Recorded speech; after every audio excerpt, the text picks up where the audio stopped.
ఇందుకూరుపేట మండల కేంద్రంలోని పార్టీ ఆవిర్భావ దినోత్సవ వేడుకలు గురువారం వైభవంగా జరిగాయి. పార్టీ స్థాపించి 16వ వసంతంలోకి అడుగుపెట్టిన సందర్భంగా మాజీ మంత్రివర్యులు రాష్ట్ర పీఏసీ సభ్యులు నల్లపురెడ్డి ప్రసన్న కుమార్ రెడ్డి, వైఎస్ఆర్సీపీ రాష్ట్ర కార్యదర్శి వీరు చలపతి ముఖ్య అతిథిగా హాజరయ్యారు.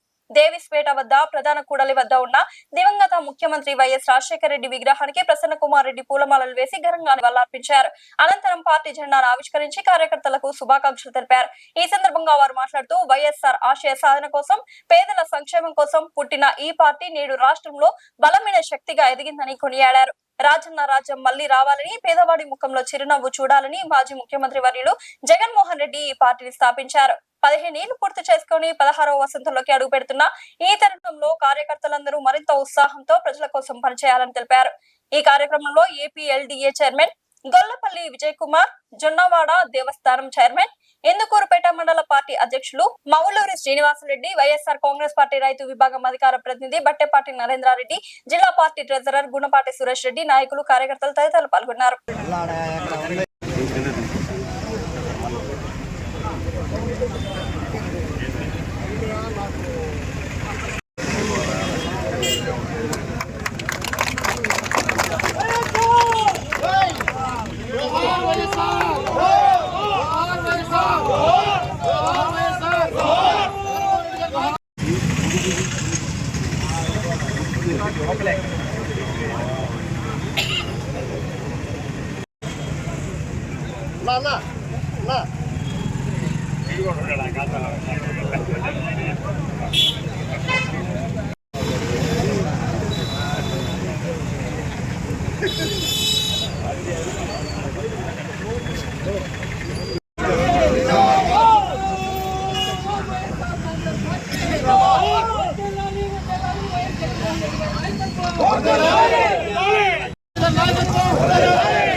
వైఎస్ జగన్మోహన్ రెడ్డి గారి నాయకత్వంలో వైఎస్ఆర్ కాంగ్రెస్ పార్టీ 15 సంవత్సరాలు పూర్తి చేసుకుని 16వ సంవత్సరంలో అడుగుపెట్టాం.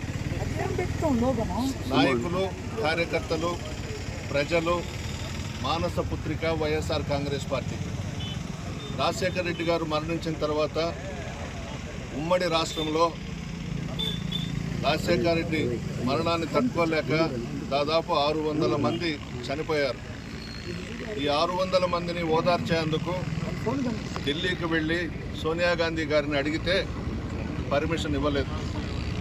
సోనియా గాంధీని ఎదిరించి ఓదార్పు యాత్ర కానివ్వండి, ఇటు ఈ 2 యాత్రలు పెట్టి ప్రజల్లోకి వచ్చారు. జగన్మోహన్ రెడ్డి గారు పాదయాత్ర, ఓదార్పు యాత్రలతో ప్రజల్లోకి వచ్చారు. వైఎస్ఆర్ కాంగ్రెస్ పార్టీని స్థాపించిన తర్వాత ప్రతి గ్రామంలో నాయకులు, కార్యకర్తలు రాష్ట్రమంతటా కూడా, ఉమ్మడి రాష్ట్రంలో కూడా పార్టీకి అండగా నిలబడి జగన్మోహన్ రెడ్డి గారికి మద్దతు ఇచ్చారు. 16 నెలలు అక్రమ కేసులు పెట్టి అటు ఢిల్లీలో ఉన్నటువంటి కాంగ్రెస్ ప్రభుత్వం, చంద్రబాబు నాయుడు చేతులు కలిపి అరెస్ట్ చేయించిన విషయం కూడా తెలుసు. ఇవి ఏవి కూడా లెక్క చేయకుండా, భయపడకుండా ధైర్యంగా ముందుకొచ్చి పార్టీని స్థాపించి ప్రజల్లోకి వచ్చినటువంటి ఏకైక వ్యక్తి జగన్మోహన్ రెడ్డి గారు. అధికారంలోకి వచ్చాం. అధికారంలోకి వచ్చిన తర్వాత పేద ప్రజల సంక్షేమాన్ని గుర్తించి భారతదేశంలో ఏ ముఖ్యమంత్రి చేయని విధంగా ఆంధ్ర రాష్ట్రంలో 33 పథకాలు పెట్టి ఎస్సీలు, ఎస్టీలు, బీసీలు, ముస్లిం మైనారిటీలకు సంక్షేమ పథకాలు ఇచ్చినటువంటి వ్యక్తి జగన్మోహన్ రెడ్డి గారు. ప్రజల మనసుల్లో చిరస్థాయిగా నిలిచిపోయే విధంగా జగన్మోహన్ రెడ్డి గారి పరిపాలన ఉండింది. ఈవీఎంలతో అధికారంలోకి వచ్చినటువంటి కూటమి ప్రభుత్వం ఈ 2 సంవత్సరాలలో కూడా పేద ప్రజలను నిర్లక్ష్యం చేశారు. అభివృద్ధి కార్యక్రమాలు శూన్యం, సంక్షేమ పథకాలు శూన్యం. మరలా ప్రజలందరూ కూడా జగన్మోహన్ రెడ్డి గారిని ముఖ్యమంత్రిగా చేసుకోవాలని అన్ని వర్గాల వారు కూడా ఎదురు చూస్తున్నారు. ఎప్పుడు ఎలక్షన్స్ వచ్చినా మమ్మల్ని కాపాడేది, మాకు అండగా ఉండేది ఒక జగన్మోహన్ రెడ్డి గారు మాత్రమేనని. ఈరోజు ఉన్నటువంటి కూటమి ప్రభుత్వం అవినీతి, అక్రమాలు, శాంతి భద్రతలు పూర్తిగా విఫలమైపోయినాయి. రాష్ట్రమంతటా కూడా మహిళల మీద దాడులు జరగడం, అక్రమంగా వైఎస్ఆర్ కాంగ్రెస్ పార్టీ నాయకుల మీద, కార్యకర్తల మీద కేసులు పెట్టడం, అరెస్ట్ చేయించడం ఈ 2 సంవత్సరాలలో జరిగేవి ఇవి మాత్రమే.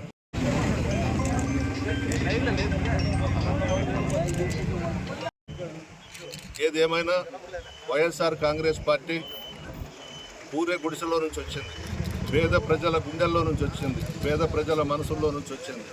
జగన్మోహన్ రెడ్డి గారి నాయకత్వంలో ప్రజలకు అండగా ఉంటాం, పార్టీ నాయకులకు కార్యకర్తలకు అండగా ఉంటాం, పోరాటాలు చేస్తాం. మరలా అధికారంలోకి వచ్చేదాకా వైఎస్ఆర్ కాంగ్రెస్ పార్టీ నాయకులు కానీ కార్యకర్తలు కానీ ఎవరు కూడా నిద్రపోం. 15 సంవత్సరాలు పూర్తి చేసుకుని 16 సంవత్సరంలో వైఎస్ఆర్ కాంగ్రెస్ పార్టీ ఈరోజు రావటం చాలా సంతోషం.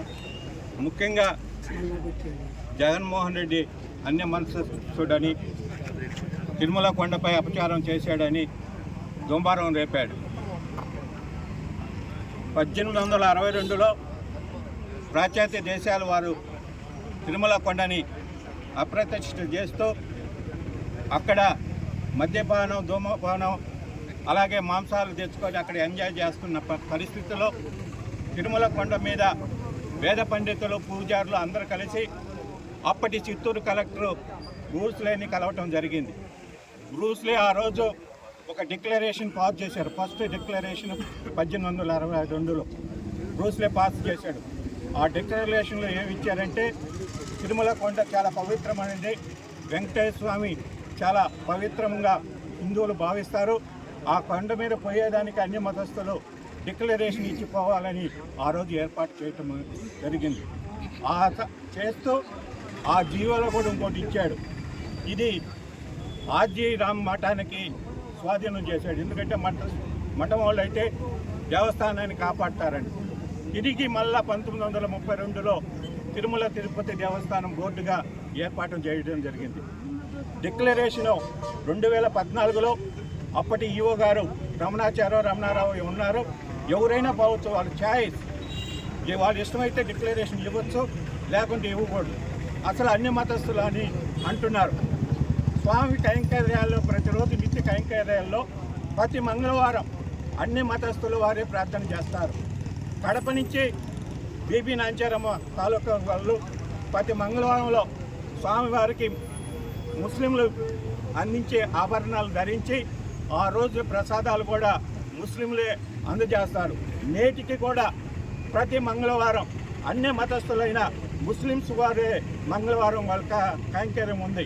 ఉభయదాతులు వాళ్ళు మంగళవారం కనుక డిక్లరేషన్ అనేది వర్తించదు. జగన్మోహన్ రెడ్డి గారు కూటమి ప్రభుత్వం అంతకుముందు చంద్రబాబు ప్రభుత్వం ఉన్నప్పుడు విజయవాడలో 42 దేవస్థానాలు కొట్టేస్తే 320 కోట్ల రూపాయలతో మళ్ళీ పునరుద్ధరణ చేశారు. 100 కోట్లతో శ్రీవాణి ట్రస్ట్ ద్వారా ఇంచుమించు 3200 దేవాలయాలని, హిందూ దేవాలయాన్ని ఏర్పాటు చేశారు. అలాగే ఎన్నో దేవస్థానంలో రాజశేఖర రెడ్డి గారు ఉన్నప్పుడు మాడవీధులు ఏర్పాటు చేశారు. అలాగే దళిత గోవిందం అనేది దళిత వాడలో కూడా స్వామివారిని తీసుకుపోయే విధంగా ఏర్పాటు చేశారు. అలాంటి వ్యక్తుల్ని అసలు తిరుమల కొండకి ముఖ్యమంత్రి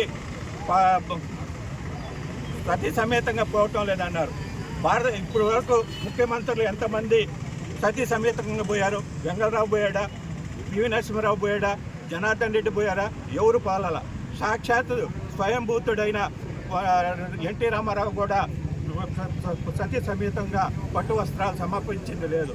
కనుక జగన్మోహన్ రెడ్డి ఇంట్లో నిత్యం కూడా గోమాత పూజ చేస్తారు. వైవి సుబ్బారెడ్డి ఇంట్లో కూడా గోమాత పూజ చేస్తారు. అలాగే కరుణాకర్ రెడ్డి ఇంట్లో కూడా నిత్యం గోమాతకి పూజ చేస్తారు. అలాంటి వాళ్ళని పట్టుకొని అన్య మతస్థుడు జగన్మోహన్ రెడ్డికి హిందువులంటే గిట్టదనేది దుష్ప్రచారం చేస్తున్నారు. ఇవన్నీ ఆపుకోవాలని కోరుకుంటూ ఈరోజు ఆవిర్భావ దినోత్సవంలో అందరికీ సంతోషం ఏంటంటే పేద ప్రజలు కూడా ఇంకా రాబోయే గవర్నమెంట్లో జగన్మోహన్ రెడ్డి ఇంకా అనేక సంక్షేమ పథకాలు ఏర్పాటు చేసి ప్రజలకి మేలు చేస్తారని ఆశిస్తున్నాను.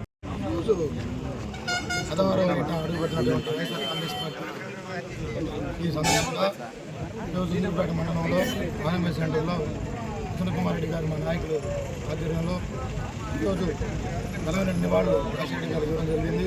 ముఖ్యంగా అక్కడికి చేసినప్పుడు మీడియా మిత్రులకు, సోషల్ మీడియా ముఖ్యంగా కోవూరు నియోజకవర్గం నాయకులకు, అలాగే ముఖ్యంగా మండల ఇంద్రపేట మండల నాయకులు, కార్యకర్తలు కూడా ఇంకా నా యొక్క కృతజ్ఞతలు తెలుపుకుంటూ ఈరోజు కూడా ప్రభుత్వం ఏర్పడి దాదాపు 2 సంవత్సరాలు కావస్తున్నా రైతులు అనేక కష్టాలు ఎదురు చూశారు. ఈ యొక్క ప్రభుత్వం కూడా ప్రభుత్వాన్ని రాబోయే స్థానిక సంస్థ ఎలక్షన్లో ఖచ్చితంగా రైతుల యొక్క కోసమని ప్రభుత్వం కొట్టుకోబోతుందని కూడా తెలియజేస్తామని తీసుకుంటున్నాం.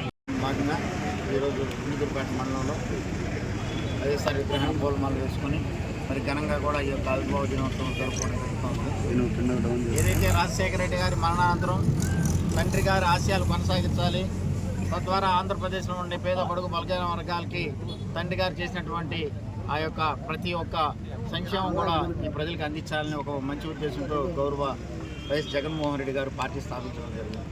అప్పటి నుంచి కూడా ఇప్పటికి 15 సంవత్సరాలు పూర్తి చేసుకొని 16 సంవత్సరాలు అడుగు పెడతా ఉన్నాం. మరి అప్పటి నుంచి కూడా పోరాటమే.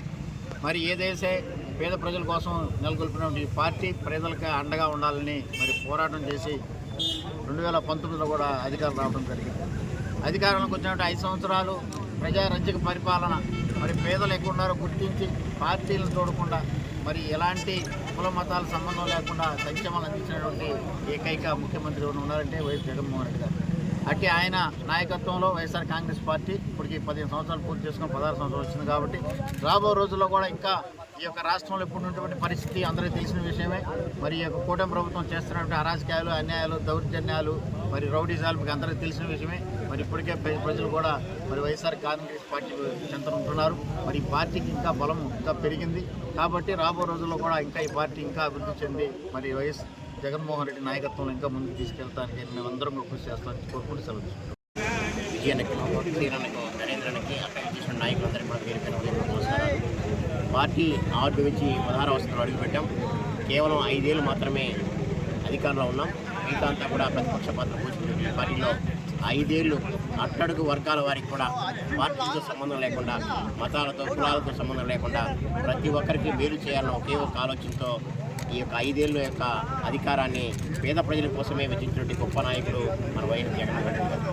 ఈ పార్టీ కేవలం పేద బడుగు బలహీన వర్గాల కోసం, ముఖ్యంగా మైనారిటీలు అలాగే అట్టడుగు వర్గాల వారి కోసం కూడా అనేక సంక్షేమ కార్యక్రమాలతో పాటు అనేక అభివృద్ధి కార్యక్రమాలు కూడా చేసినటువంటి గొప్ప ప్రభుత్వం మన యొక్క వైఎస్ఆర్ కాంగ్రెస్ పార్టీ. ఎందుకంటే ఈ రాష్ట్రం ఏర్పడిన తర్వాత ఒక్క హార్బర్ కూడా నిర్మించినటువంటి ఈ 75 ఏళ్ల భారతదేశ స్వతంత్రంలో కేవలం మన జగన్మోహన్ రెడ్డి గారు మాత్రమే 9 ఫిషింగ్ హార్బర్లు, 4 ఫిషింగ్ జెట్లతో పాటు 3 పోర్ట్లు, 2 ఎయిర్పోర్ట్లు కట్టి ఈ యొక్క మౌలిక వసతులు కల్పించాలని ఒకే ఒక లక్ష్యంతో ముందుకు పోయినటువంటి నాయకుడు మన జగన్మోహన్ రెడ్డి గారు. ఈరోజు పేద ప్రజలందరూ కూడా ఒకటే ఆలోచిస్తారు, పొరపాటు మేమేమైనా తప్పు చేశామా లేకపోతే ఈవేమైనా తప్పు చేసిందని ఆలోచిస్తారు. ఖచ్చితంగా మరి రాబోయే రోజుల్లో జగన్మోహన్ రెడ్డి గారు మళ్ళీ ప్రభుత్వం వస్తుంది. అట్టడుగు వర్గాల వారిని కూడా గుర్తించి సముద్ర స్థానంతో పాటు వాళ్ళకి సంక్షేమ కార్యక్రమాలు కూడా అమలు చేసిన గొప్ప నాయకుడు జగన్మోహన్ రెడ్డి. కాబట్టి వారి యొక్క ప్రభుత్వం మళ్ళీ వస్తుందని చెప్పి ఆశతో ఎదురు చూస్తూ సెలవు తీసుకుంటాం.